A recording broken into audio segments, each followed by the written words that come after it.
الحمد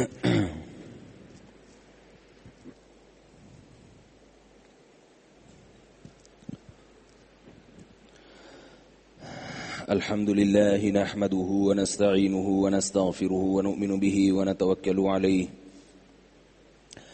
ونعوذ بالله من شرور أنفسنا ومن سيئات أعمالنا من يهده الله فلا مضل له ومن يضلل فلا هادي له ونشهد أن لا إله إلا الله وحده لا شريك له ونشهد أن محمدا عبده ورسوله صلى الله تعالى عليه وعلى آله وأصحابه وبارك وسلم تسليما كثيرا كثيرا أما بعد فأعوذ بالله من الشيطان الرجيم بسم الله الرحمن الرحيم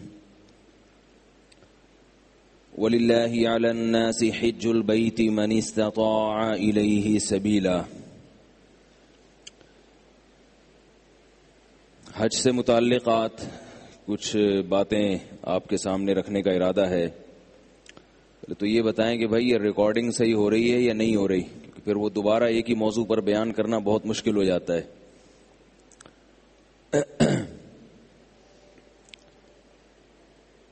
اللہ تعالیٰ نے ہمیں جو دین اور مذہب دیا اس میں عبادات بھی دیں، معاملات کہ آپس میں ایک دوسرے کے ساتھ کیسے پیش آنا ہے. دنیا کے کسی مذہب میں ایسی تعلیمات نہیں ہیں. عبادات میں اللہ تعالیٰ نے ہمیں جو عبادتیں دی ہیں، جو ہماری ذمہ داری ہے، ان میں 4 عبادتیں جن کی اہمیت سب سے زیادہ ہے، وہ 4 عبادتیں ہیں اور وہ اسلام کے بنیادی ارکان ہیں.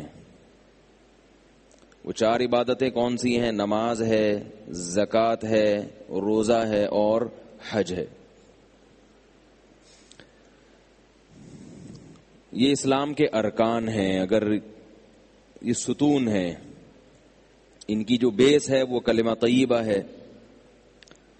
چونکہ میرا بیان مسلمانوں میں ہی ہو رہا ہے تو کلمہ طیبہ تو سب پڑھتے ہیں، سب مومن ہیں الحمدللہ. اس لیے اس پر تو بات کرنا ابھی فضول بات ہے، کیونکہ ماشاءاللہ سب جو یہاں نماز پڑھنے آئے ہیں یا کہیں بھی نماز پڑھنے گئے ہیں تو ظاہر ہے مسلمان ہوں گے. اس لیے ایمان تو ہمیں والدین سے غریبی میں مل گیا، اس کی کوئی قیمت ہمیں دینی نہیں پڑی. غریبی اس چیز کو کہتے ہیں جو بغیر پیسوں کے آتی ہے.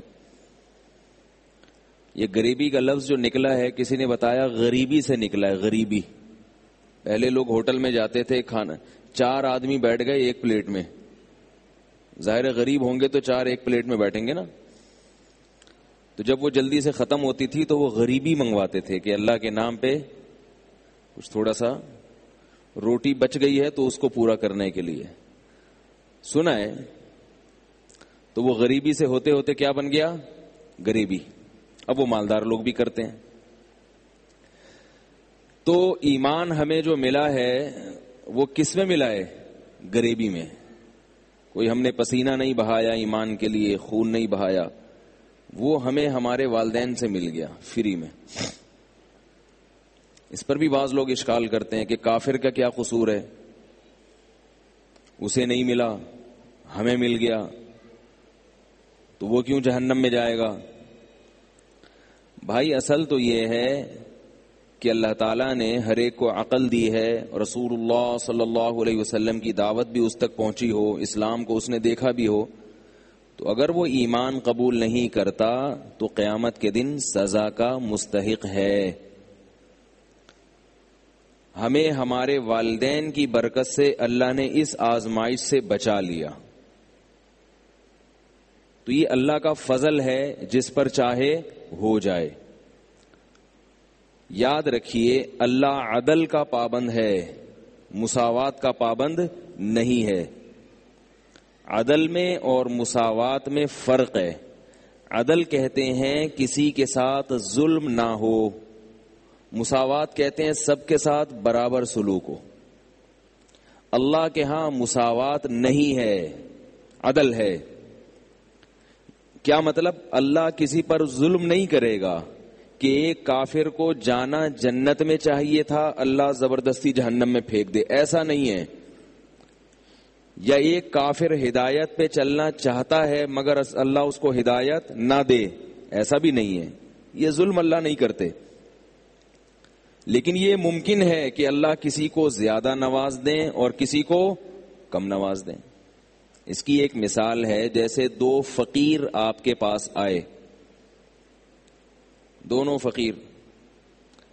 ایک نے کہا میں غریب ہوں، مسکین ہوں، مجھے کچھ پیسے دے دو. آپ نے 50 کا نوٹ تھما دیا. دوسرے نے کہا کہ میں بھی غریب ہوں، آپ نے اسے 1000 کا نوٹ تھما دیا. اب پہلا غریب یہ تو کہہ سکتا ہے کہ آپ نے برابری کا معاملہ نہیں کیا، مگر یہ نہیں کہہ سکتا کہ آپ نے ہم پہ ظلم کیا ہے. 50 والا اگر یہ کہے کہ اسے 1000 کیوں دیے، تو آپ یہ کہہ سکتے ہو بھائی میں نے تجھے 50 دے دیے، میرا احسان ہے، میں یہ نہ بھی دیتا تو کیا کر لیتا میرا. سمجھ میں آ رہی ہے بات؟ تو اللہ ایسا تو کر دیں گے، کسی کو 50 دے دیں، کسی کو 1000، مگر کچھ بھی نہ دیں، یہ نہیں کرتے اللہ. حالانکہ اللہ اگر کچھ بھی نہ دیں تو بھی یہ ظلم نہیں ہے. اور یہ تو فقیر تھے. ایک مزدور ہے، آپ نے اس سے کام لیا، دوسرے مزدور سے بھی آپ نے کام لیا. بھائی 2 کنویں کھدوائے آپ نے، ایک مزدور سے ایک کنواں کھدوایا، دوسرے مزدور سے دوسرا کنواں. آپ نے دہاڑی کی کہ بھئی ایک کنواں کھودنے کے 20,000 روپے دوں گا میں. ایک مثال ہے، کنواں 20,000 میں نہیں کھدتا آج کل، کیونکہ لوگ اس کو پکڑ کے بیٹھ جاتے ہیں، کلپ بنا دیتے ہیں ان کے ہاں کنویں 20,000 میں کھد رہے ہیں. پھر اس پہ کلپ کے ان مفتی کو اتنا تو پتہ نہیں ہے کہ کنواں کتنے میں کھدتا ہے اور بیٹھ کے مثالیں دینے. بھائی چھوڑو، کیا کرنا ہے، جتنے کا بھی کھدے مثال کو فوکس کیا کرو کہ بات سمجھانا کیا چاہ رہا ہے بندہ. آج کسی نے صبح میسج بھیجا یزید کے بارے میں کہ وہ یزید نے یوں کیا تھا تو فلانے نے اس کے ہاتھ پہ بیعت نہیں کی، فلاں فلاں صحابہ نے بیعت کی، فلاں فلاں نے بیعت نہیں کی، تو اور اس میں فلاں مولانا نے یہ بیان کیا ہے کہ فلاں نے کی ہے، جبکہ فلاں نے جواب لکھا کہ نہیں فلاں نے نہیں کی. مفتی صاحب آپ کی کیا رائے ہے؟ میں نے کہا میرے پاس فالتو ٹائم نہیں. کیا خیال ہے بھائی؟ قصہ تاریخ کا تھا، ختم. جس نے کی نہیں کی، آپ نے کیا، ہمیں تو نواز شریف کے بارے میں پوچھو بھائی، دوبارہ آئے گا کہ نہیں آئے گا؟ کیا خیال ہے؟ ہم تو اپنے حکمرانوں کے بارے میں فیصلہ کریں گے بھائی اگلی دفعہ کس کو لانا ہے اور کس کو نہیں لانا. کیا خیال ہے؟ فضول قصوں میں، فضول کہانیوں میں، فضول بحثوں میں، تاریخ کی کتابیں جو واقعات ماضی میں گزر چکے ان کو موضوع بحث، یا تو یزید کا دوبارہ سلیکشن ہو رہا ہوتا، یزید دوبارہ زندہ ہو کے آتا، اب آپ سے مطالبہ کیا جاتا کہ اس کو خلیفہ بنانا ہے کہ نہیں بنانا، پھر ٹاک ہوتی، پھر ہم بحث کرتے یہ اس قابل ہے کہ اس کو بنایا جائے یا یہ اس قابل ہے کہ اس کو نہ بنایا جائے، اس پر بحث ہوتی. او بھائی وہ تو بن گیا نا ماضی میں، آپ کے چاہت کے بغیر بن گیا مسلمانوں کا بادشاہ، ظالم تھا عادل تھا جو بھی تھا بن گیا. اب کیا کرنا ہے اس بحث سے کہ فلاں نے بیعت کی تھی تو فلاں نے بیعت نہیں کی. تو اللہ کے بندو، شیطان آپ کو ضروری کاموں سے ہٹا کر غیر ضروری چیزوں میں لگائے گا. یہ پبلک بڑی عجیب چیز ہے، گچھی پکڑ کے رکھنا ہے کہاں سے بیان شروع کیا تھا. آپ کو میں اس کے پیسے دے دیا کروں گا بعد میں، لیکن یہ پکڑ کے رکھا کریں، بیان دائیں بائیں ہو جاتا ہے. یہ جو ہے نا عوام کا معاملہ ایسا ہے کہ مولوی لوگ جو بحث عوام میں چھیڑ دیں بس عوام اسی کے پیچھے چلنا شروع، دلچسپی، اور نہیں انہوں نے تو یہ بھی بولا، انہوں نے تو یہ کہا، اس نے تو یہ کہا، اس نے تو یہ. میں طلبہ جو ہمارے جامعۃ الرشید میں طلبہ ہیں وہ جو فارغ ہو جاتے ہیں تو ان کو تھوڑی سی درس قرآن کی ٹریننگ دی جاتی ہے اور بیان کی ٹریننگ دی جاتی ہے. کبھی کبھار میں بھی دیتا ہوں. تو میں ان کو ایک بات بہت اہمیت سے بتاتا ہوں کہ دیکھو ممبر پہ بیٹھ کے وہ نہ کہنا جو تمہیں آتا ہے، ممبر پہ بیٹھ کے وہ کہنا جو عوام کی ضرورت ہے. ہوتا یہ ہے کہ میں اگر تاریخ میں ریسرچ کر کے تاریخ کا ماہر بن جاؤں تو تو میں ممبر پہ بیٹھ کے لوگوں کو تاریخ میں الجھا دوں گا، کیونکہ مجھے آتی ہسٹری ہے. نہیں آ رہی بات؟ کیونکہ مجھے وہ زیادہ اچھا آتا ہے. مجھے کربلا کا واقعہ زیادہ اچھا آتا ہے. تو میں اب کیا کروں گا؟ ممبر پہ ہر سال ہر مہینے کربلا لے کے چلتا رہوں گا، کیونکہ مجھے وہ آتا ہے. یا مجھے رفع الیدین کا مسئلہ زیادہ اچھا آتا ہے، تو میں پبلک میں رفع الیدین پر بحث چھیڑ دوں گا. پھر میں ایک بیان داغوں گا، اس کے خلاف ایک کلپ آئے گا، پھر میں اس کا جواب دوں گا، پھر کلپ آئے گا. تو میری 20 سال کی زندگی کا نچوڑ کیا نکلے گا؟ کانوں تک رکوع میں جاتے ہوئے کان تک ہاتھ اٹھانا ہے کہ نہیں اٹھانا ہے. یہ 8 9 10 سال جو ہم نے مدرسے میں پڑھا اور 17 سال جو تدریس کا تجربہ، اس کا حاصل یہ نکلا کہ یہ کرنا ہے، یوں کرنا ہے کہ نہیں کرنا. کیا ہو گیا بھائی اس سے؟ تو یاد رکھو، بعض مولانا، سب کی بات نہیں کر رہا، اکثریت الحمدللہ اہل حق کی ہے، وہ یہ کرتے ہیں کہ ان کو جو آتا ہے نا، تو یاد رکھیں انسان کو جو چیز آتی ہے وہ بیان کرنے میں مزہ آتا ہے اس کو، کیونکہ اس میں کانفیڈنس ہوتا ہے. جو چیز نہیں آتی اچھی طریقے سے، اس میں وہ قدم رکھتے ہوئے ڈرتا ہے. حالانکہ ہونا یہ چاہیے کہ جو عوام کی ضرورت ہے، جو عوام کی ریکوائرمنٹ ہے، جو معاشرے میں فساد ہے، جہاں قوم اجتماعی سطح پہ تباہی کی طرف جا رہی ہے، آپ اس پر بیان کریں. اگر آپ کو اس میں مہارت نہیں ہے تو مہارت حاصل کریں، اور اگر پھر بھی نہیں ہے مہارت تو پھر چھوڑ دیں آپ یہ لائن، کسی اور کو ممبر پہ آگے بٹھا دیں. آپ بولے بھائی میں گول گنڈے بیچوں گا یا گول گپے بیچوں گا، گولے گنڈے کا کاروبار کروں گا یا پکوڑوں کی دکان لگاؤں گا یا میں بزنس کروں گا، میں ممبر کا اہل نہیں ہوں. آ رہی ہے سمجھ میں کہ نہیں آ رہی ہے؟ اب دیکھو، بعض فرقے ایسے ہیں کہ ان کو کسی مخصوص چیز پر مہارت ہوتی ہے تو وہ وہی لے کے چلتے رہتے ہیں پورے سال. پھر پبلک کا ایک ذہن بن جاتا ہے، پبلک چاہتی ہے ہم یہی سنیں. ہم جب وہ کسی مولوی سے وہ نہیں سنتے گئے، بیکار آدمی، اس کو کیا پتا، دوسرا لے کر آؤ. تو اللہ کے بندو، آپ بھی یہ سوچ تبدیل کریں کہ ایسا نہ ہو کہ آپ کو، دیکھو ڈبے جو ہے نا، ڈبے، آگے ایک انجن ہوتا ہے، پیچھے ڈبے ہوتے ہیں. تو یہ پہلے طے کیا جاتا ہے کہ انجن نے ان ڈبوں کو لے کے جانا کہاں ہے. انجن پہ چھوڑا نہیں جاتا کہ جدھر منہ اٹھا کے انجن چلے، ڈبے اس کے پیچھے پیچھے چلنا شروع ہو جائیں. کبھی ایسا ہوا کہ آپ ٹرین میں جا کے بیٹھے، اب لوگ آپ سے پوچھ رہے ہیں جی آپ کراچی کی ٹرین میں بیٹھے ہو، کہاں جا رہے ہو؟ کہ جہاں انجن جائے گا وہاں جائیں گے ہم. کبھی ایسا ہوا؟ ارے بھائی بول دو نا یار، اگر ہوا ہے تو بتائیں کہ بھئی جہاں انجن جائے گا ہم وہاں جائیں گے. انجن والے سے پوچھا کہ بھئی آپ انجن کو کہاں لے کے جا رہے ہو؟ کہیں کہ مجھے کراچی سے پشاور بہت اچھا لگتا ہے جانا، کیونکہ میں نے یہ روٹ دیکھا ہوا ہے. بلکہ نہیں، اور کوئی ایسا روٹ بتائیں نا جو، مجھے سرگودا جانا ہے، ہمارا ننیال ہے نا سرگودا میں. انجن کہہ رہا ہے کہ مجھے کہاں جانا ہے؟ سرگودا، کیونکہ ہمارا ننیال کہاں ہے؟ سرگودا میں. اس لیے مجھے سرگودا اچھا لگتا ہے جانا، اور مجھے سرگودا کا راستہ آتا بھی ہے. اب جو لاہور والے ہیں وہ پھر بھی اس میں بیٹھے رہیں تو پاگل ہوں گے کہ نہیں ہوں گے؟ کیا خیال ہے بھائی؟ یہ حال ہے کہ جو انجن ہے نا، جو خطیب ہے یا جو بھی وائز ہے یا یوٹیوب پہ جو بھی کلپ بنا کے پھینک رہا ہے، وہ انجن ہے. لوگ ان کی باتیں سن کے ایک دم وہ کوئی بھی اشکال کر دیتا ہے کہ بھئی مثال کے طور پر کوئی رفع الیدین کی حدیث پر اشکال کر دیا، کوئی امام کے پیچھے فاتحہ والی حدیث پر اشکال کر دیا. اب وہ اشکال لوگ سنتے ہیں تو علماء کے پیچھے پڑ جاتے ہیں کہ اس کا جواب دو. بھائی کل وہ دوسرا اشکال کرے گا، پھر اس کا جواب دو، تیسرا اشکال کرے گا، پھر اس کا جواب دو. اس کے بعد جو آدمی اس لائن میں پڑتا ہے اسے ایک بیماری ہو جاتی ہے جس کو خارش کہا جاتا ہے آسان زبان میں. شروع میں خارش ہوتی ہے، وہ تمام اہم کاموں کو، اس کو کشمیر کے مسئلے سے دلچسپی ختم، اس کو سیاست میں دلچسپی ختم. اگلا کون ہوگا؟ پی ٹی آئی نے آنا ہے، مولانا فضل الرحمان نے آنا ہے، نواز شریف نے دوبارہ آنا ہے. ان چیزوں سے نہیں. وہ نواز شریف کو بھی دیکھے گا تو یہ دیکھے گا ٹانگیں چوڑی کر کے نماز پڑھ رہا ہے یا پتلی کر کے پڑھ رہا ہے. امام کے پیچھے فاتحہ پڑھ رہا ہے تو ووٹ دوں گا، نہیں پڑھ رہا ہے تو میری بلا سے. خدا کی قسم ایسا ہی ہو رہا ہے.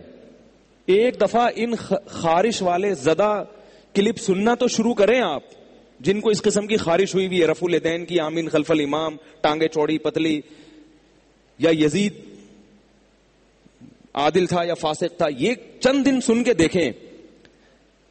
پہلے تو تھوڑی سی خارش لگے گی, اس کے بعد کچھ دنوں میں خرشیلے ہو جائیں گے آپ. ایک ہوتا ہے خارش زدہ, ایک ہوتا ہے خرشیلا. خارش زدہ تو اس کو کہتے ہیں جو ہر وقت بیٹھ کے کھجائے, اور خرشیلا میں نے اپنی لغت ایجاد کی ہے. خرشیلا اسے کہتے ہیں کہ دوسروں کو بھی یہ خارش لگے. حقیقت بتا رہا ہوں آپ. حالانکہ آپ نے کیا کرنا ہے بھائی, جب آپ کو پتا ہے کہ مذاہب بن گئے, یہ والی بھی ٹھیک ہے, وہ والی بھی ٹھیک ہے, بس سب ٹھیک ہے, سب کے پاس دلائل ہیں. تو اس سے بڑے مسائل بھی تو ہیں. جب ان مسائل سے آپ فارغ ہو جائیں, بالکل فٹ فاٹ بڑے بڑے مسائل حل ہو جائیں, تو پھر ٹھیک ہے یار, چلو پھر کچھ کرنے کا کام نہ ہو تو چلو یار اب یہ مسئلہ چھیڑتے ہیں. یزید کے بارے میں کیا تھا وہ. اور میں تو لوگوں سے پوچھتا ہوں جو کہتے ہیں نا یزید, تو میں کہتا ہوں باقیوں کا پتا ہے کہ کیا تھے وہ. باقی سب کا پتا ہے, جتنے حکمران ماضی میں گزرے ہیں وہ کیسے تھے ہیں بھائی. ایک دفعہ حکیم الامہ کے پاس ایک شخص آیا, اس نے کہا آپ نے جو مسئلہ لکھا ہے اس کی دلیل کیا ہے. انہوں نے فرمایا باقی جتنے شریعت کے مسائل ہیں سب کے دلائل معلوم ہیں, سب کے معلوم ہیں. جب باقی کے میں تقلید کر رہے ہو تو اس میں بھی کر لو. تو یہ عجیب بات ہے کہ باقی میں تقلید ہے, اور جو مسائل آپ کے خطیب نے ممبر سے چھیڑ دیے اس میں تحقیق ہے. تو یہ تحقیق نہیں ہے, یہ کیا ہے؟ بولے نا بھائی خارش ہے. یہ تحقیق نہیں ہے, یہ آپ کو کچھ ہو گیا. میں بہت مہذب لفظ استعمال کر رہا ہوں خارش, ورنہ خارش کے علاوہ ایک اور لفظ بھی ہے. خارش کے علاوہ ایک اور لفظ بھی. وہ جو حکیم صاحب ہر ایک کو دوا دیا کرتے تھے نا, وہ جو درخت پہ چڑھ گیا تھا, نیچے گرا تھا, پھر حکیم صاحب نے ان کو وہی دوا دی. لوگوں نے کہا, انہوں نے جواب دیا, بس سینسر کر کے لطیفہ سنا رہا ہوں. تو جب یہ خارش لگتی ہے تو بڑے بڑے امت کے مسائل وہ نظر سے اوجھل. ان کو یہ ہوش ہی نہیں ہوتا کہ برما میں کیا ہو رہا ہے, کشمیر میں کیا ہو رہا ہے, فلسطین کو کیسے آزاد کرانا ہے, اور گریٹ اسرائیل بننے کی جو سازشیں ہیں دنیا میں, اسرائیل پوری دنیا میں پھیلتا چلا جا رہا ہے, اس کی سازشوں کو کیسے بے نقاب کرنا ہے, اس سے بچنا کیسے ہے, شام کے مظلوموں کی مدد کیسے کرنی ہے, اور جناب مسلمانوں کو سائنس ٹیکنالوجی میں کیسے آگے بڑھنا ہے. کیا خیال ہے, سمجھ رہے ہیں؟ سائنس ٹیکنالوجی کے میدان میں کیسے آگے بڑھنا ہے کہ بھئی یہ, تاکہ جو بیوروکریٹس ہیں, جو سیاست کے میدان میں آپ نے کیسے آگے بڑھنا ہے کہ جو ہمارے ملک میں ظالم لوگ مسلط ہیں ان سے جان کیسے چھوٹے ہماری. تو یہ ساری چیزیں تو جبھی ہوں گی نا جب آپ خود اچھے لوگ آگے بڑھیں گے. تو یہ ساری چیزیں, بڑے بڑے ایشوز جتنے بھی ہیں, یہ سارے کیا ہو جاتے ہیں, پیچھے رہ جاتے ہیں.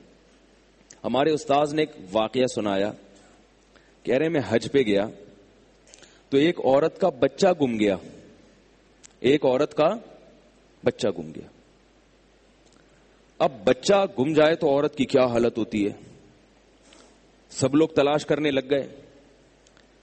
ایک بندہ, ایک مولوی صاحب تھے, وہ بھی کہیں تلاش کر کے لائے, بچہ اس کا نکال لیا. تو اس عورت بڑی خوش ہوئی کہ میرا بچہ مل گیا. اس عورت نے پوچھا یہ پنجپیری تو نہیں ہے؟ آئی بس یہ جو مولوی صاحب تلاش کر, اس نے کہا ہاں پنجپیری ہے. ایسی کی تیسی. پنجپیری آپ نہیں سمجھتے اور اچھا ہے نہ سمجھیں. ایک پنجاب میں حیاتی اور مماتی کا بڑا ٹھیک ٹھاک طریقے سے اختلاف چل رہا ہے. تو وہ عورت اسی اختلاف کا شکار تھی. تو اس کو اس سے غرض نہیں ہے کہ بچہ کون تلاش کر رہا ہے, اس کو اس سے نہیں ہے کہ بچہ تلاش کر کے لایا کہ نہیں لایا. وہ حیاتی ہونے میں اتنی کٹر تھی کہ مماتی نے میرا بچہ تلاش کیا ہے. تو اس کے ایٹیٹیوڈ سے ایسا لگ رہا تھا کہ تلاش نہ کیا ہوتا تو اچھا ہوتا. نہیں آ رہی میرا خیال بات. کیونکہ ایک ہوتا ہے حیات ممات کا اختلاف, اور ایک ہوتی ہے حیات ممات کی, خود بول لیں, خارش. آئی بات سمجھ میں؟ تو خارشی نہ بنا کرو اللہ کے بندو, خارشی نہ بنا کرو. ہم بھی رسول اللہ صلی اللہ علیہ وسلم کی قبر میں حیات کے قائل ہیں.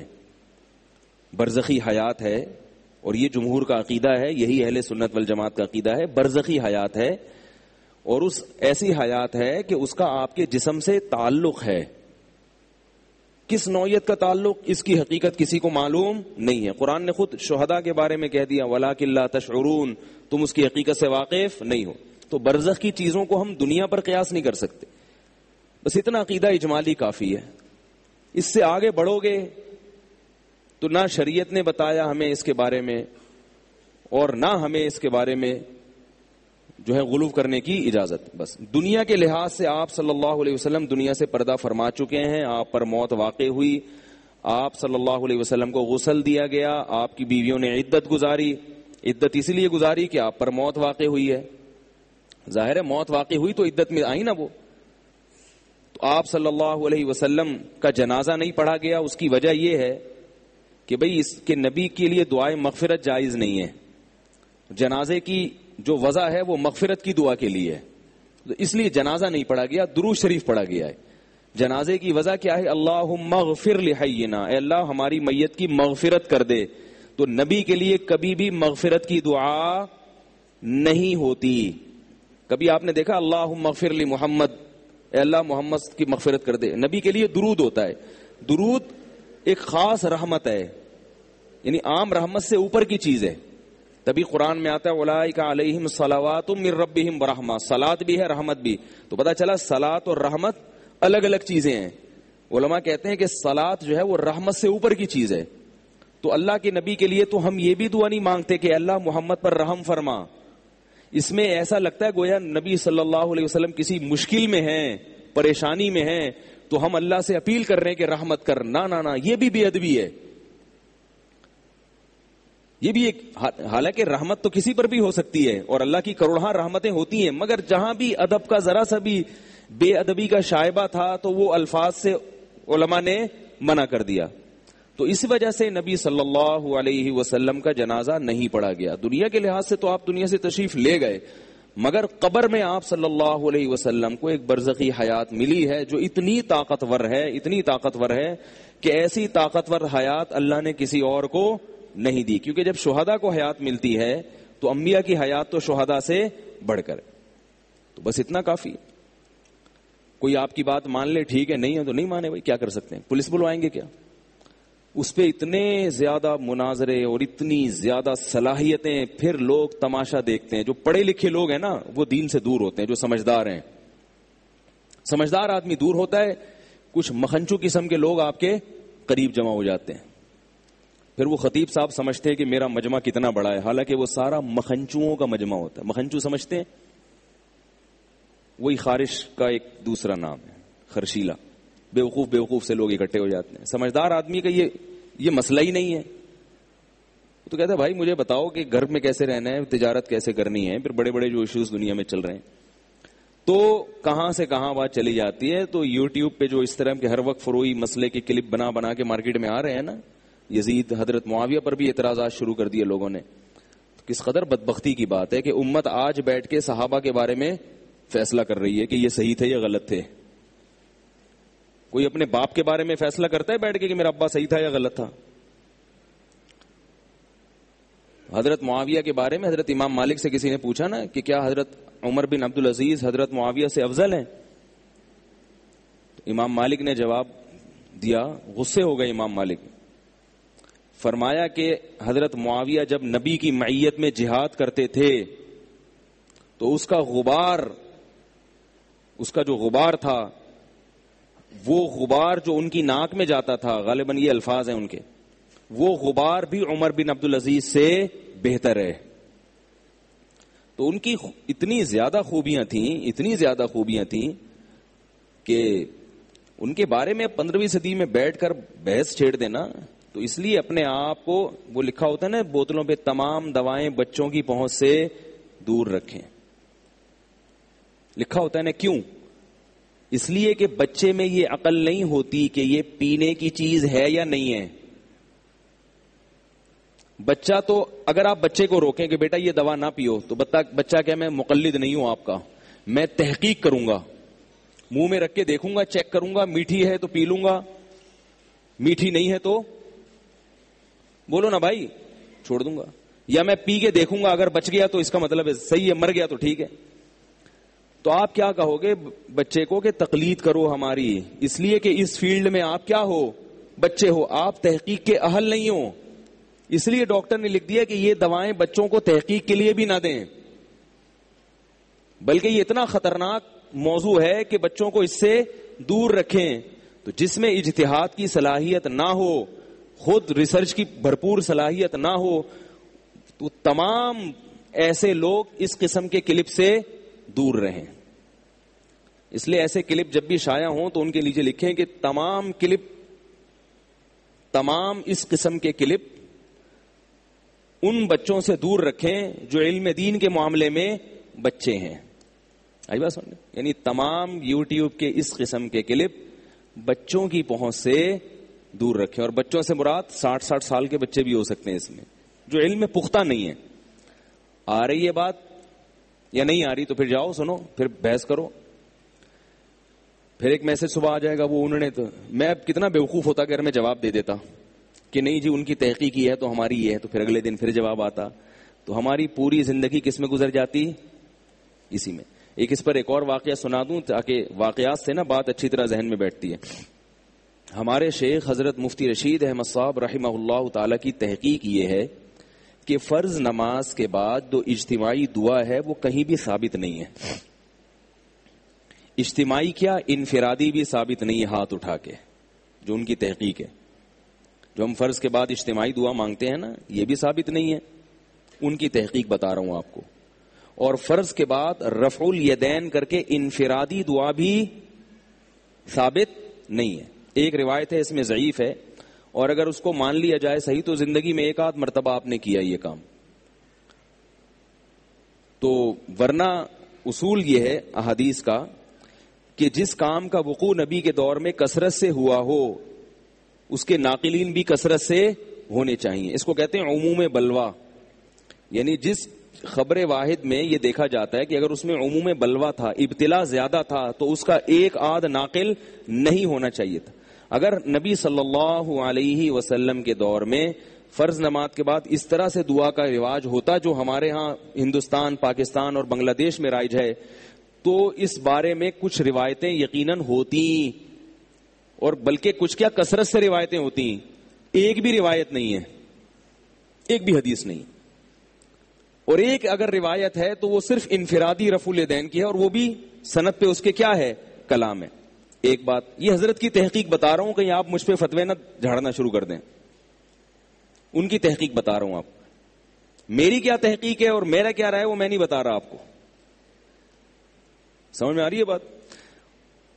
وہ ہو سکتا ہے بتا بھی دوں، دیکھا آپ لوگوں میں تحمل ہے تو بتا بھی دوں گا، لیکن وہی ہے خارش نہ لگ جائے کہیں پھر اسی مسئلے پر شروع ہو جائیں. تو دوسرا مسئلہ یہ ہے کہ جو فقہ ہے نا، فقہ اس میں قرآن و حدیث میں جتنا ہے تو قرآن و حدیث کی بہت گہرائی میں جا کے فقہی جزیات لکھی ہوتی ہیں. یعنی حدیث میں اگر کوئی چیز اجمالی ہوگی تو فقہ کی کتابوں میں اس کی بہت ڈیٹیل ہوگی. اس لیے فقہ میں مواد حدیث سے زیادہ ملتا ہے، کیونکہ فقہ نے حدیث کو آسان کر دیا نا، اس کی بہت جزیات بہت ہوتی ہیں چھوٹی چھوٹی گہرائی میں.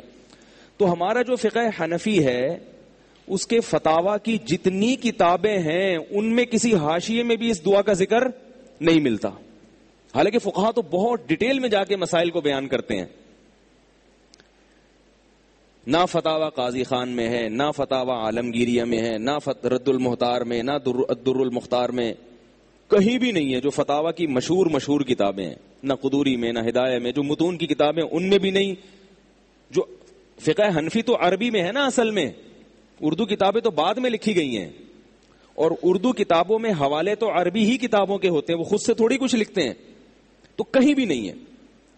تو ہمارے حضرت فرمایا کرتے تھے یہ صدیوں سے فقہا نے اس کا کہیں اشارہ بھی نہیں دیا کہ فرض نماز کے بعد امام کو چاہیے کہ ہاتھ اٹھائے اور مقتدیوں کو چاہیے کہ وہ بھی کیا کریں، ہاتھ اٹھا کے دعا مانگے. کہیں بھی نہیں ہے، نہ قرآن و سنت میں ہے. اور ظاہر ہے جب قرآن و سنت میں نہیں ہے تو فقہ حنفی میں بھی نہیں ہوگا نا. وہ فقہ حنفی تو قرآن و سنت کی تشریح کا نام ہے. نہ امام ابو حنیفہ نے، اور پھر چاروں فقہ میں نہیں ہے. بات آ رہی ہے سمجھ میں؟ اب میں آپ کو بنانا ہوں خرشیلا. اب آپ جائیں گے دوسری مسجد کے امام کو نہ چھیڑیں گے، بولیں گے کہاں سے. تو ابھی میں خارج ختم بھی کروں گا انشاءاللہ. یہ تو میں ایک مثال دے رہا ہوں نا، مثال. تو کہیں بھی نہیں ہے، یعنی فقہ کی کسی کتاب میں بھی نہیں ہے. تو جیسے کہ سعودی عرب میں نہیں ہوتی نا، سعودی عرب میں نہیں ہوتی اس لیے کہ وہ بھی یہ کہتے ہیں بھائی کہیں ہے ہی نہیں. تو ہمارے حضرت کی تحقیق یہ تھی کہ بھئی یہ تو نہ فقہ حنفی میں ہے، نہ فقہ شافعی میں ہے، نہ فقہ مالکیہ میں ہے، نہ فقہ حنبلیہ میں. رہا یہ مسئلہ کہ حدیث میں تو بہت زیادہ تذکرہ ہے کہ فرض نماز کے بعد دعا قبول ہوتی ہے، تو بخاری مسلم کی حدیثیں ہیں. تو ہمارے حضرت فرمایا کرتے تھے کہ نبی صلی اللہ علیہ وسلم کی ایک حدیث کا مطلب دوسری حدیث ہی کی روشنی میں حل کیا جائے گا نا. ایک طرف حدیث میں آ رہا ہے فرائض کے بعد دعا قبول ہوتی ہے، ایک طرف حدیث میں آتا ہے کہ نبی نے فرض نماز کے بعد کبھی بھی دعا، اجتماعی تو ملتی نہیں ہے، انفرادی بھی ایک ضعیف روایت ہے کہ ایک دفعہ زندگی میں، اور خلفائے راشدین سے بھی کہیں نہیں ملتا، صحابہ سے بھی کہیں نہیں ملتا. تو حضرت فرمایا کرتے تھے یہاں جو آتا ہے نا فرض نماز کے بعد دعا، اس سے دعا سے وہ وظائف مراد ہیں جو نبی پڑھا کرتے تھے، ان کو دعا سے تعبیر کیا گیا ہے. وظیفہ کسے کہتے ہیں؟ یعنی کچھ منتخب کلمات، جیسے ہم کہتے ہیں کہ مسجد میں داخل ہونے کی دعا، مسجد میں داخل ہوتے ہوئے تو نبی دعا مانگتے تھے نا، تو وہ یہ تھوڑی کہ ہاتھ اٹھا کے دعا، وہ مخصوص الفاظ ہیں، اللہم افتح لی ابواب رحمتک. تو یہ وظیفہ ہے. آئی بات سمجھ میں؟ آذان کے بعد کی دعا، تو وہ دعا میں کیا ہے؟ وہ مخصوص کلمات ہیں جو بطور وظیفے کے پڑھے جاتے ہیں، اللہم رب ہذہ الدعوۃ التامہ.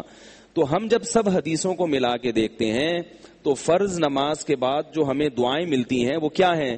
اللہم انت السلام ومنک السلام تبارکت یا ذا الجلال والاکرام، اللہم لا مانع لما اعطیت ولا معطی لما منعت ولا ينفع ذا الجد منک الجد. اسی طرح اللہ لا الہ الا هو الحی القیوم.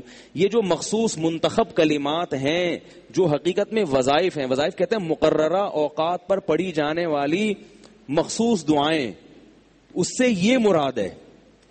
آ رہی ہے بات کہ نہیں آ رہی ہے؟ سمجھ میں آ رہی ہے بات؟ دوسری بات ہمارے حضرت یہ بھی فرمایا کرتے تھے کہ یہ بھی ساری نہیں پڑھنی فرض کے بعد. نبی نے کبھی کوئی پڑھی اور کبھی کوئی پڑھی، کیونکہ دوسری حدیثوں میں آتا ہے کہ نبی صلی اللہ علیہ وسلم سنتوں اور فرائض میں تاخیر نہیں کرتے تھے. یہ بھی صحیح حدیث ہے، سوائے اتنی دیر جتنی دیر میں اللہم انت السلام ومنک السلام والی دعا پڑھی جاتی ہے. تو دونوں طرح کی حدیثوں میں جب ہم تطبیق دیں گے تو نتیجہ کیا؟ بلکہ تین طرح کی حدیثیں ہو گئیں. ایک وہ حدیثیں جن میں آتا ہے کہ فرض نماز کے بعد دعائیں قبول ہوتی ہیں، دوسری وہ حدیثیں جن میں آتا ہے کہ فرض نماز کے بعد آپ صلی اللہ علیہ وسلم یہ مخصوص کلمات پڑھتے تھے، تیسری وہ حدیثیں جن میں آتا ہے کہ فرض نماز کے بعد آپ صلی اللہ علیہ وسلم تاخیر نہیں کرتے تھے. تو تینوں قسم کی حدیثوں کو ملائیں گے. اور پھر فقہ کی کتابوں میں بھی یہ مسئلہ اس طرح لکھا ہے، فتاوی عالمگیریہ میں لکھا ہے کہ امام کو چاہیے کہ اللہم انت السلام ومنک السلام کے بقدر بیٹھے اور اس کے بعد کھڑے ہو کر سنتوں میں مشغول ہو جائے. تو جو فقہ حنفی کو فالو کرتے ہیں اس میں تو صاف لکھا ہے کہ امام صرف اتنا کرے گا، سلام کے بعد بیٹھے گا اتنی دیر اور کھڑے ہو کر پھر کیا کرے گا؟ سنتوں میں مشغول. تو قرآن و حدیث کی دو تشریح ہمارے حضرت کر رہے ہیں، فقہ حنفی میں بھی کیا ہے؟ وہی تشریح، فقہ شافعی میں بھی وہی تشریح. تو یہ بڑی مضبوط بات بن جاتی ہے کہ جب تمام حدیثوں کو آپ ملائیں تو پتہ یہ چلا کہ حدیثوں میں جو آتا ہے فرض نماز کے بعد جو لمبی دعاؤں کا آتا ہے اس سے مراد فرض نماز تکمیل کے ساتھ، اور فرض کی تکمیل کب ہوتی ہے؟ سنتوں کے ذریعے. تو لمبی دعائیں مانگنی ہیں، رفع الیدین کرنا ہے تو فرض کے بعد آپ سنتوں میں جلدی مشغول ہو جائیں. باقی وظائف آپ کب کریں گے؟ سنتوں کے. آ رہی ہے بات پڑھیں گے وہ وظائف. اس طرح سے تمام روایتوں میں تطبیق ہو جاتی ہے، ورنہ اجتماعی دعا پر تو کوئی بھی روایت نہیں ہے فرائض کے بعد، کہیں بھی نہیں ہے. اب ہوتا یہ ہے کہ ہم لوگ چونکہ ایک مسئلے کو دیوبندیت کا معیار بنا لیتے ہیں کہ بھئی ہمارے چند بزرگوں نے یہ لکھ دیا یا کر لیا، تو اب پھر ہم اس کو دفاع میں زمین آسمان کے قلابے ملا دیتے ہیں. یہ طریقہ ہمارے بزرگوں کا نہیں ہے. ایک صاحب مجھے کہنے لگے کہ آپ نے یہ بات کہی ہے، حالانکہ یہ بات تو حضرت فلاں دامت برکاتہم نے ہمارے ہی بزرگوں کا نام لیا، وہ تو نہیں کہتے یہ بات. تو اس کا مطلب ہے آپ کا کوئی نیا مسلک ہے. میں نے کہا ایسا نہیں ہے. میں نے کہا وہ جن بزرگ کا آپ حوالہ دے رہے ہیں انہوں نے جو بات کہی ہے ان کے استاذ نے تو یہ بات نہیں کی. اس کا مطلب ان بزرگ کا مسلک بھی چینج ہو گیا تھا. تو بھائی اگر کوئی اپنے کسی بزرگ سے کسی مسئلے میں اختلاف کر لیتا ہے تو اس سے نہ وہ ان بزرگوں کی فہرست سے خارج ہوتا ہے نہ کوئی مسلک چینج ہوتا ہے. یہ تو علماء میں ہمیشہ سے چلا آ رہا ہے. یہ تو ہوتا ہے, یہ تو علمی اختلاف ہوتا ہے. تو اب میں جو اصل بات بتانا چاہ رہا تھا کہ بھئی یہ میں نے بہت مختصر دلائل دیے. تو ایک صاحب نے مجھے کہا کہ نہیں فرض نماز کے بعد اجتماعی دعا ثابت ہے, اسے پہ فلاں مولوی صاحب نے پوری کتاب لکھی ہے. میں نے کہا ثابت نہیں ہے اس لیے کتاب لکھی ہے. ثابت ہوتا تو ایک حدیث کا حوالہ دے دیتے یا فقہ کی کسی کتاب کا حوالہ دے دیتے. میں فقہ کی کتاب کو حدیث پہ ترجیح نہیں دیتا. فقہ میں ہم دیکھتے ہیں کہ کہیں بھی ایسا نہیں ملتا کہ حدیث کے خلاف جا رہی ہو. لوگوں کی فہم ناقص ہوتی ہے, ان کو وہ فقہ کی عبارت حدیث کے خلاف لگتی ہے, ہوتی نہیں ہے. اور اگر فقہ کی کوئی عبارت حدیث کے خلاف ہوتی ہے تو اس پہ ہمارے مشائخ پہلے اس کے خلاف فتویٰ دے چکے ہوتے ہیں. وہ فقہ حنفی کا پھر حصہ نہیں ہوتی. فقہ کی ہر کتاب کا ہر مسئلہ فقہ حنفی نہیں ہوتا. مفتہ بھی ہی قول ہوتا ہے فقہ حنفی کہ جس پہ فتویٰ دیا جاتا ہے. تو اب جو میں اصل بات بتانا چاہ رہا تھا, ہمارے حضرت کی یہ تحقیق تھی اور اس تحقیق کو ہندوستان کے بہت سے بڑے بڑے علماء نے مانا بھی. حضرت مولانا اشرف علی تھانوی رحمہ اللہ تعالی کے جو آخری تو نہیں, بہت یعنی آخری خلفاء میں سے ایک تھے مولانا ابرار الحق, وہ بھی فرض نماز کے بعد دعا کے قائل نہیں تھے. وہ بھی حکیم الامہ کے اجل خلفاء میں سے تھے, بلکہ انہوں نے تو بعض علماء سے ملاقات اس لیے چھوڑ دی کہ بھئی جب تمہاری بھی یہ تحقیق ہے کہ فرض کے بعد اجتماعی دعا ثابت نہیں ہے تو تم کیوں مانگتے ہو. اس وجہ سے انہوں نے ملنا چھوڑ دیا. وہ تو اس مسئلے میں اتنے, حالانکہ وہ بھی حکیم الامہ کے خلفاء میں سے تھے. حضرت مفتی محمد شفیع صاحب رحمہ اللہ تعالی جو مفتی اعظم پاکستان تھے, انہوں نے نماز کے بعد دعا پر ایک رسالہ لکھا ہے. اس میں بھی انہوں نے یہ لکھا ہے کہ یہ دعا ثابت. بھئی دارالعلوم کے بانی جو تھے نا حضرت مفتی محمد شفیع صاحب رحمہ اللہ تعالی, انہوں نے بھی یہ لکھا ہے. تو ہمارے حضرت کی بھی تحقیق اور بہت سے علماء ان کے ساتھ تھے اس مسئلے میں. اب میں آپ کو جو اصل بات بتانا چاہ رہا ہوں, حضرت نے ایک تحقیق لکھی, پورا رسالہ لکھا, بات ہو گئی. اور حضرت نے اپنے مدرسے میں یہ کیا کہ اس کو بند کر دیا. میں نے وہاں 3 سال امامت کی ہے دارالافتاء والارشاد میں. 3 سال میں ایک مرتبہ بھی فرض نماز کے بعد ہاتھ نہیں اٹھایا, انفرادی میں بھی نہیں اٹھایا. حضرت کی طرف سے پابندی تھی کہ نہیں اٹھا سکتے آپ. لیکن حضرت نے یہ کبھی نہیں کہا کہ جا کے دوسرے مولویوں کو پن کرو, آئیو سن ان کو بولو یہ ثابت نہیں ہے تو آپ کیوں کرتے ہیں. بات آ رہی ہے. جو اصل بات میں سمجھانا چاہ رہا تھا نا وہ یہ, دیکھو کوئی مسجد کے امام تمہارے اگر کر رہے ہیں تو ان کو جا کے بتاؤ کہ یہ تو یہ لکھا ہوا ہے, آپ یہ کیوں کر رہے ہیں. حضرت فرماتے جو جیسے کر رہا ہے اس کو کرنے دو. یہ میری تحقیق لکھی ہوئی ہے, جس نے پڑھنی ہوگی پڑھ لے, نہیں پڑھنی تو ہم کوئی پولیس تھوڑی ہے. کیا خیال ہے. اور حضرت نے 1-2 مرتبہ یہ مسئلہ بیان کیا, اس کے بعد یہ مسئلہ بیان کرنا بھی چھوڑ دیا. ایک دفعہ بہت بڑے عالم آئے, انہوں نے نماز پڑھا کر دعا مانگی. حضرت نے ان کو بھی کچھ نہیں کہا, ٹھیک ہے نا, کہ یہ کیا کر رہے ہیں, مانگ لی بھائی, ٹھیک ہے. حضرت نے فرمایا ٹھیک ہے ان کی تحقیق ہوگی. ایک دفعہ حضرت سے کسی نے کہا کہ آپ تو اس معاملے میں اتنی نرمی کرتے ہیں کہ وہاں ہماری مسجد کے امام بھی مانگتے تھے دعا, ہم نے حضرت کو لکھ کے دیا کہ ہماری مسجد کے امام تو یہ نماز کے بعد دعا مانگتے ہیں. حضرت فرمایا چھوڑ دیں ان کو اپنے حال پہ. مقتدی کی ذمہ نہیں ہے کہ وہ امام کے پیچھے پڑ جائے ہاتھ دھو کے. امام کی اصلاح کرنا علمی مسائل میں یہ مقتدی کی ذمہ داری نہیں ہے. امام کی اصلاح کوئی ان کا استاذ کرے یا ان سے بڑا کوئی عالم کرے تو ٹھیک ہے. دیکھو باپ کی اصلاح اگر بیٹا کرنا شروع کر دے تو اصلاح ہوگی یا فساد ہوگا؟ فساد ہوگا. باپ بولے گا میں نے جنا ہے یا تو نے مجھے جنا ہے بھائی. باپ بولے گا میں تیرا باپ ہوں یا تو میرا باپ ہے. بیٹا ابا کو بٹھا کے نصیحت کرے, وہ نصیحت جو لقمان علیہ السلام نے اپنے بیٹے کو کی تھی. لقمان علیہ السلام نے اپنے بیٹے کو بولا یا بنیا میرے پیارے بچے اونچی آواز سے بات نہ کیا کرو, سب سے بری آواز گدوں کی آواز ہوتی ہے. میرے پیارے بچے نماز کی پابندی کیا کر, والدین کو. اب آپ نے سورہ لقمان کا یہ رکوع پڑھا, آپ نے کہا یار اسلام میں جب باپ بیٹے کو نصیحت کر سکتا ہے تو بیٹا بھی تو کر سکتا ہے نا. آپ نے کہا میں اپنے ابا کو جہنم میں جاتا ہوا نہیں دیکھ سکتا. ابا کو بلایا, یا بنیا کی جگہ یا ابیا کر دیا آپ نے. یہ بچے کون شور مچا رہے ہیں بھائی، ان کو پکڑیں. آپ نے اے میرے پیارے بیٹے کے بجائے اے میرے پیارے، بالکل وہی اسٹائل ہے، اسٹائل بالکل وہی ہے. صرف پہلے ابا بیٹے سے خطاب کر رہے تھے، اب بیٹا.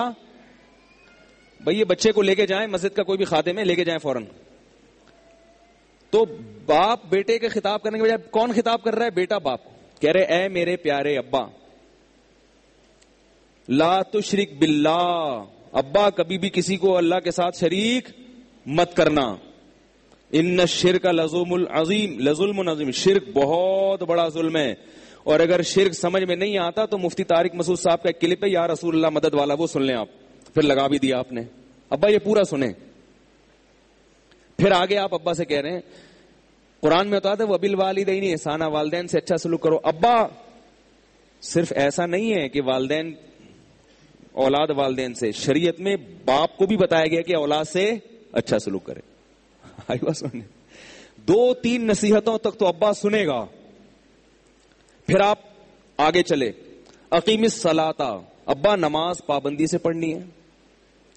اور انہا ان تکو مثقال حبۃ من خردل، ابا یاد رکھو اگر ایک نیکی چٹان میں بیٹھ کے رات کی گہرائی میں، جیسے ابا بیٹے کو سمجھاتے ہیں نا، بیٹا کوئی بھی گناہ اگر مجھ سے چھپ کے بھی کیا نا تو مجھ سے تو چھپا لو گے مگر اللہ سے نہیں چھپا سکتے. تو اب آپ ابا کو اسی سٹائل میں سمجھا رہے ہیں. ابا میں ہر وقت آپ کے ساتھ نہیں ہوتا. اگر آپ نے پڑوسیوں میں کسی کی انٹی کو جھانکنے تانکنے کی کوشش کی، یا کوئی گناہ آپ نے کیا ٹکٹکی باندھ کے بھی دیکھنے کی کوشش کی، مجھ سے چھپ سکتا ہے مگر اللہ سے نہیں چھپ سکتا. کیونکہ اللہ تو باریک سے باریک چیز بھی قیامت کے دن لے آئے گا، کیونکہ اللہ لطیف بھی ہے اور خبیر بھی. 3-4 نصیحتوں کے بعد ابا اگر ابا ہوگا تو زوردار قسم کا جھاپڑ پڑے گا کہ نہیں پڑے گا؟ بولے گا ابا بہت ہو گئی بیٹا، 2 سن لی 3 سن لی، چلو یہ سوچ کے کہ آج میرے بیٹے پہ ایک غلبہ ہوا ہے.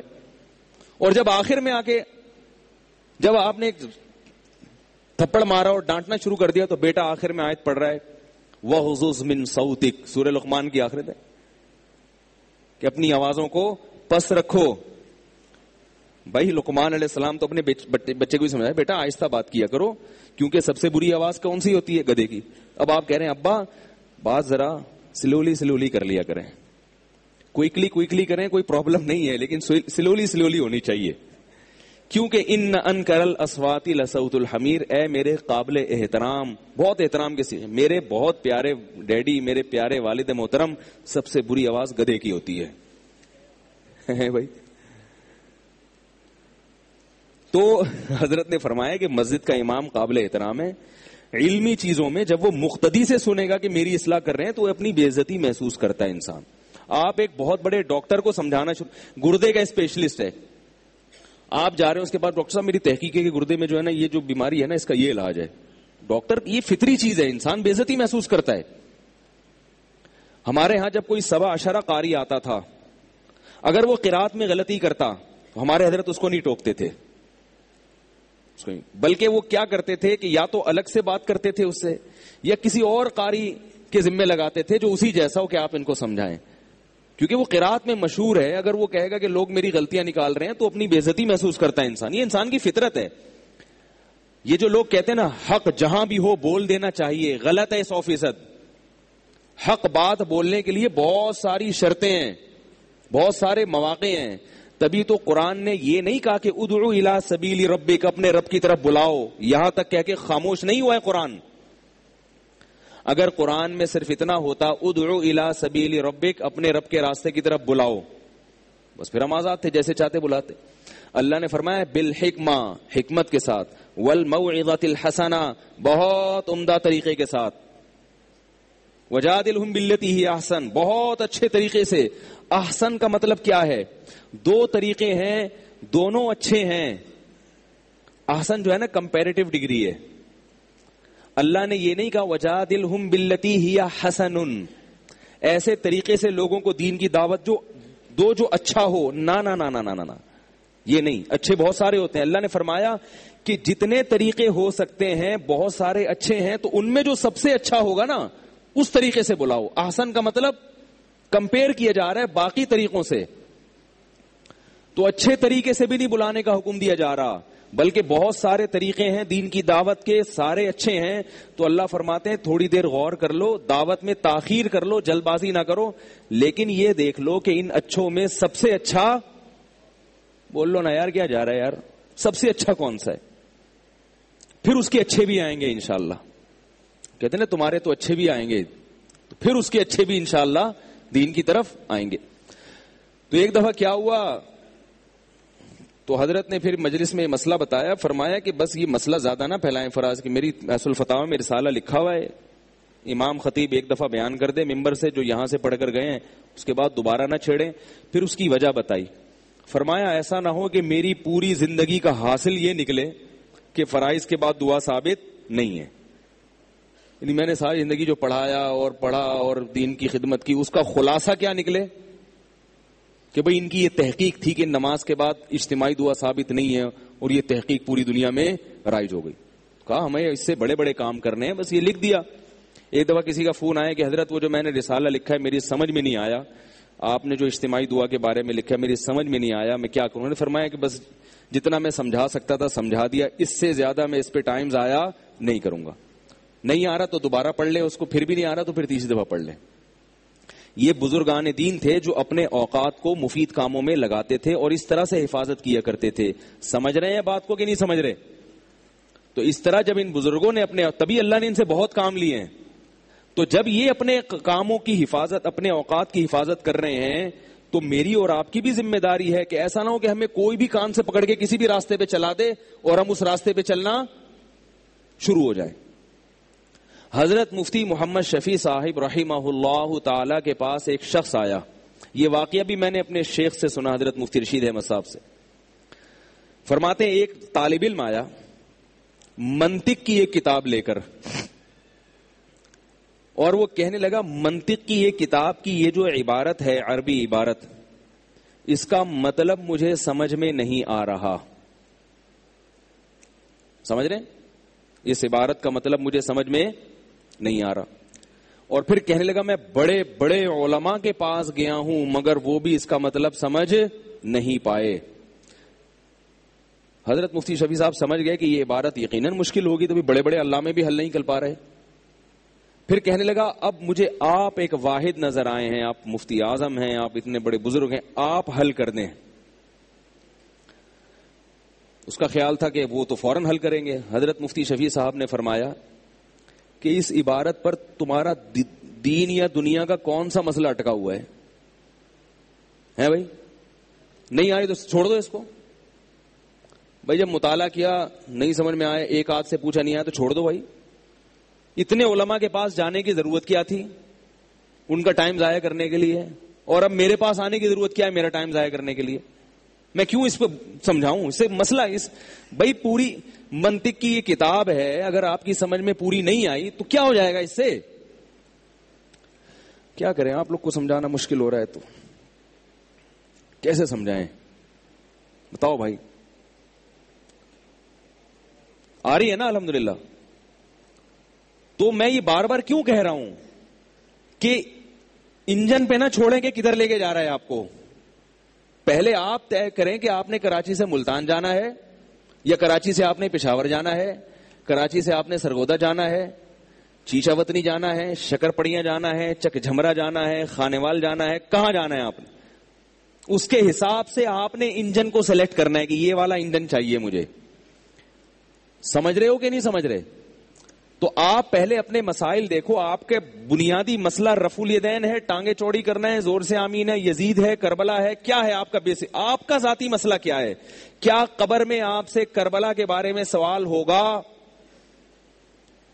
بتاؤ میرے بھائی، کیا قبر میں آپ سے یزید کے بارے میں سوال ہوگا؟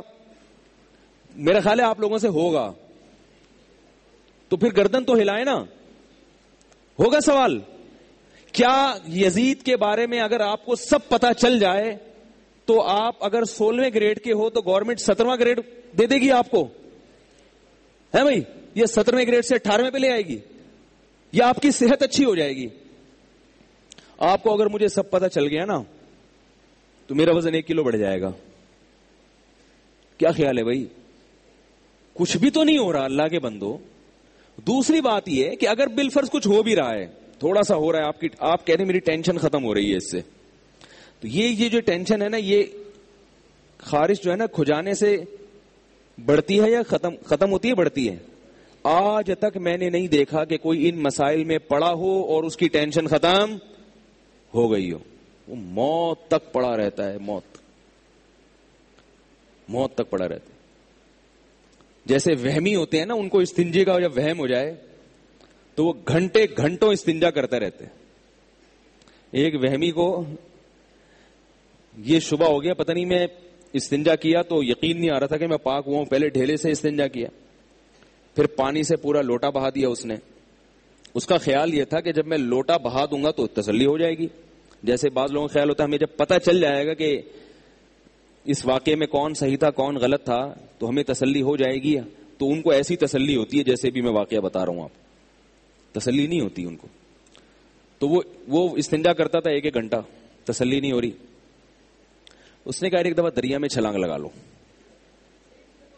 ایک دفعہ دریا میں چھلانگ لگا. دریا میں ڈبکی لگا کے آیا. اس کو خیال ہوا کہ یار میرا ڈھیلا جس جگہ سے لگا تھا اس پہ نجاست لگی تھی, تو اب جب دریا میں جب میں کودا ہوں تو پانی لگا ہوگا وہاں اس جگہ پہ, تو جو پانی لگا وہ ناپاک ہو گیا. جب وہ پانی وہاں سے ہٹا تو اس پانی کے بعد جو دوسرے نمبر پہ پانی آیا وہ اس پانی سے لگ کے ناپاک ہو گیا. آئی بات سمجھے؟ وہ جب اس پانی سے لگ کے ناپاک ہو گیا تو پھر وہ میرے دوبارہ جب جسم سے ٹچ ہوا تو میرا جسم تو دوبارہ ناپاک ہو گیا. تو دریا میں تو جتنا پانی آ رہا ہے وہ پہلے والے پانی سے ٹچ ہو کے ہی لگے گا نا. تو یار یہ بات تو بنی نہیں, ابھی بھی گندا پانی تو لگا ہوا ہے جسم پہ. تو ایک ترکیب آئی کہ بھائی اس پانی کو دھوپ میں سکھاؤ, اس پانی کو دھوپ میں سکھا دو. تو اب جو ہے نا اپنی تشریف کا رخ سورج کی طرف کر کے دھوپ میں سکھانے کے لیے بیٹھ گیا. کسی بچے کو شرارت سوجی, اس نے غلیل میں ڈھیلا رکھ کے مار دیا اس کے. اب جب یہ بچے کے پیچھے بھاگ رہا ہے, بچہ آگے آگے یا اس کے پیچھے, بچے سے کہہ رہے اللہ کی قسم کچھ نہیں کہوں گا, صرف اتنا بتا دے کہ یہ ڈھیلا پاک تھا یا ناپاک تھا, کیونکہ اگر یہ ناپاک تھا تو وہی پروسیس اب دوبارہ سے کرنا پڑے گا مجھے. بات یہ بن جاؤ گے, یہ ہو جائے گا تمہارا تھوڑے دنوں میں حشر. تو اپنے آپ کو مفید چیزوں میں لگائیں. میں بار بار کہہ رہا ہوں فروعی مسائل میں جو اختلاف ہیں, رفع الیدین, ایک صاحب میرے پیچھے پڑے ہوئے ہیں کہ رفع الیدین پہ کسی انجینئر نے یہ دعویٰ کیا ہے کہ یہ جو حنفی لوگ حدیث پیش کرتے ہیں نا عبداللہ بن مسعود سے کہ رفع الیدین نہ کرنے کی حدیث یہ ضعیف ہے. انجینئر نے دعویٰ کیا یہ, اور اس نے کہا ہے کہ سفیان ثوری رحمہ اللہ تعالی کی مروی عنہ سے ملاقات ثابت نہیں ہے اور وہ مدلس راوی ہیں. تو میرا کھلا چیلنج ہے کہ ثابت کر کے دکھا دے کہ ان کی اپنے جس سے وہ نقل کر رہے ہیں اس سے ملاقات ثابت ہے, ثابت کر کے دکھا دے. وہ بیٹھا ہوا ہے, وہ اس کا تو کوئی کام ہی نہیں ہے بیچارے کا. اب میرا خون پیا ہوا ہے لوگوں نے, حضرت اتنا بڑا چیلنج کر دیا اس نے, ترمذی کی رفع الیدین نہ کرنے والی حدیث کو ضعیف کہہ دیا, کھلے عام چیلنج کر رہا ہے. حضرت اس کے چیلنج کا جواب دیں. میں نے اس سے کہا, میں نے کہا بھائی میں جواب دوں گا تو کوئی نیا چیلنج آ جائے گا, اور دوسری بات یہ کہ اس چیلنج کا اگر فرض کرو مان لیا وہ حدیث ضعیف ہے تو اس سے رفع الیدین نہ کرنے کا مذہب ختم تھوڑی ہو جائے گا.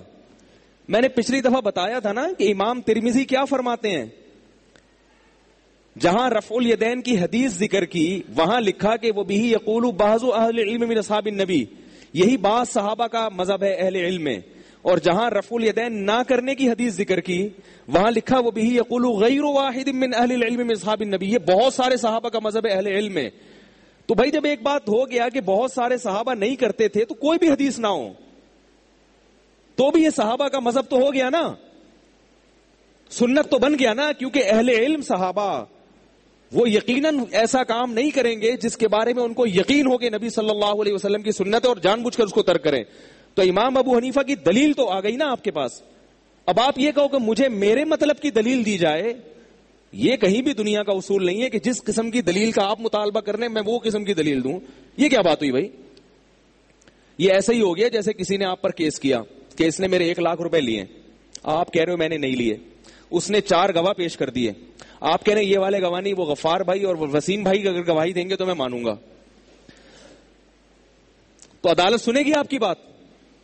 عدالت کہے گی بھائی کوئی بھی 2-4 گواہ پیش کر دیے تو بات ہو گئی. تو آپ نے رفع الیدین نہ کرنے کی دلیل اگر میں نے پیش کر دی ہے تو چاہے وہ آپ کی مطلب کی ہو یا نہ ہو, تو دلیل تو ہو گئی نا, مسئلہ تو اختلافی ہو گیا نا. اب امام مالک رحمت اللہ علیہ کہتے ہیں ہاتھ چھوڑ کے نماز پڑھو, حالانکہ ہاتھ چھوڑ کے نماز پڑھنے پر, ہاتھ باندھ کے نماز پڑھنے پر حدیثیں زیادہ ہیں. اب آپ امام مالک کے پیچھے پڑ جاؤ کہ یار یہ کہاں سے, ہم کوئی جو ہے نا 10 حدیثیں پیش کرو کم از کم ہاتھ چھوڑنے پر. امام مالک کہیں گے میں کہہ رہا ہوں کہ اہل مدینہ نہیں کرتے تھے رفع الیدین, ہاتھ باندھ کے نماز نہیں پڑھتے تھے, اور اہل مدینہ نے نبی کی آخری نماز دیکھی ہے. تو وہ کہہ رہے میرے لیے اتنی دلیل کافی ہے امام مالک کے لیے. تو امام مالک کے خلاف آپ حجت پیش نہیں کر سکتے, کہیں گے بھائی میں اس کو دلیل مانتا ہوں. اب بھی آپ کہیں نہیں حدیث دکھاؤ, تو امام مالک اگر زندہ ہوں گے تو وہ کہیں گے کہ تم مجھ سے اپنے مطلب کی دلیل مانگ رہے ہو, یہ تو نفس پرستی ہے, یہ فرقہ پرستی ہے. اس کا مطلب ہے آپ دوسرے کی دلیل کو اور دوسرے کی رائے کو اہمیت دینے کے لیے تیار نہیں ہیں. تو میں یہ عرض کر رہا ہوں کہ اپنے آپ تمام دوائیں بچوں کی پہنچ سے دور رکھیں اور استعمال سے قبل بوتل کو اچھی طرح ہلا لیں. پھر بھی آرام نہ آئے تو قریبی معالج سے رجوع کریں, ورنہ بہت پھنسیں گے. تو بڑے ایشوز ہیں مسلمانوں کے, جو مسائل اختلافی امت حل کر چکی ہے, 4 فقہ وجود میں آ گئے ہیں, انہی میں سے کسی ایک کو فالو کر لیں اور چپ چاپ شرافت نال زندگی گزاریں. بڑے بڑے مسائل ہیں. ہمارا مسئلہ یہ رفع الیدین آمین نہیں ہے. ابھی آپ کو پتا ہے کہ سعودی عرب میں کیا ہو رہا ہے, کیا دنیا کے حالات جا رہے ہیں, ہمارے اپنے ملک کے حالات کیا ہیں. تو ان ایشوز پر بات ہونی چاہیے. امت کو مسجدوں میں لگے ہوئے پوسٹر لگے ہوئے, بعض مسجدیں ایسی آپ جاؤ, میں نے دیکھا ایسی, میں مسجد کے اندر گھسا, ایک ادھر لکھا ہوا ہے ایک پوسٹر رفع الیدین, ادھر ایک لکھا ہوا ہے آمین مسجد کے اندر, ادھر لکھا ہوا ہے فضائل اعمال کا آپریشن,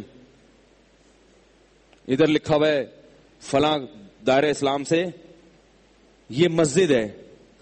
اندر جا کے آدمی پریشان ہو جاتا ہے, یار یہ میں کدھر آ گیا میں. تو یہ کیا ہو رہا ہے مسجدوں کے اندر. تو بڑے بڑے ایشوز ہیں امت کے, ان کو حل کرنے کی کوشش کرنی چاہیے.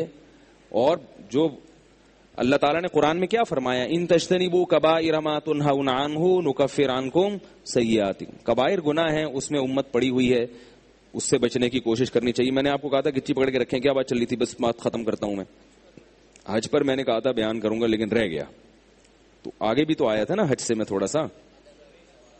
ہاں اللہ, میں بتا رہا تھا اللہ تعالیٰ کے ہاں عدل ہے, مساوات نہیں ہے. کیوں نہیں ہے؟ اس لیے کہ وہ بادشاہ ہے. میں اس کی ایک مثال دے رہا تھا کہ 2 مزدوروں نے محنت کی, دونوں کی 1000 روپے یا 20,000 کنویں سے بات آئی تھی, کنواں کھدوایا 20,000 میں.